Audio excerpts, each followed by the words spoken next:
Sobrang sakit sa akin na pag may mga bagong dumadating, sikat na sila agad.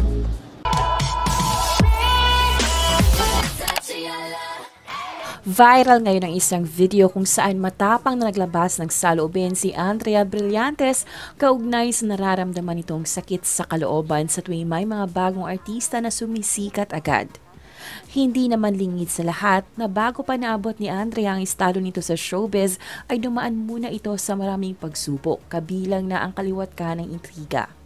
Aminado si Andrea na 8 taon ang tinagal ng karera niya sa showbiz bago pa umingay ang kanyang pangalan. 18 years old na si Andrea ngayon pero 7 years old siya nang magsimula ito sa showbiz.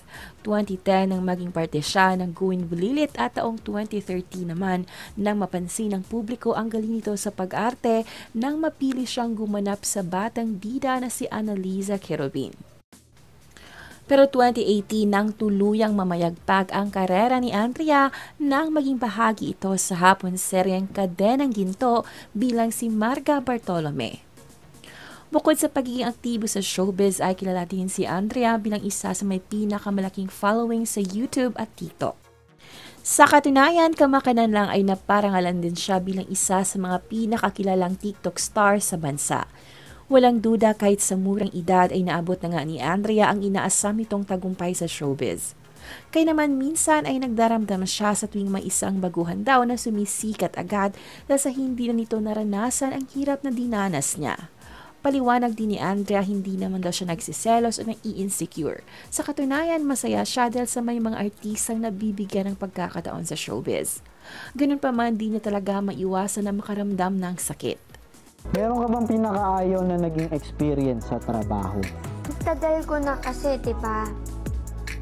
Sobrang sakit sa akin na pag may mga bagong dumadating, sikat na sila agad. Na ako, yung mga hindi na Ikaw, nahihirapan ka, ganon. Ang sakit, parang plato na binasag. Ako yung plato. Pag sa tuwing nakikita ko na lahat ng taon na pinagtrabahuhan ko, Tapos lahat ng sila, taon, makukuha nila. Oo, lahat ng taon, ng dasal ako para makuha normal lang yun. naman maramdaman. Tapos biglang itong bagong to, makukuha niya lahat, may kita ko siya dyan.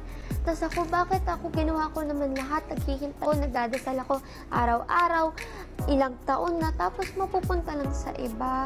Anong kulang sa akin? Anong dapat ko pa bang gawin? Ganun. Ang sakit. Okay. Palaisipan tuloy kung sino ang mga baguang artista na tinutukoy ni Andrea. May mga netizens naman na nagsasabing baka si Bel Mariano at Kauri Oinoma ang tinutukoy nito dahil sa talagang maingay ang mga pangalan nila dahil sa kanilang teen rom-com series na His Into Her. Meron pang nagsabing si Bel Mariano na nga daw ang next Bea Alonzo. Samantalang maraming fans naman ang nakikisimpatya kay Andrea Brillantes at sinabing kahit sila ganoon din ang kanilang pakiramdam. Sadyang unfair nga din minsan ang kapalaran sa showbiz. Ito nga daw ang realidad ngayon gawa ng social media. Kayo mga kabuzzers, anong masasabi nyo sa naging saloobin ni Andrea Brillantes?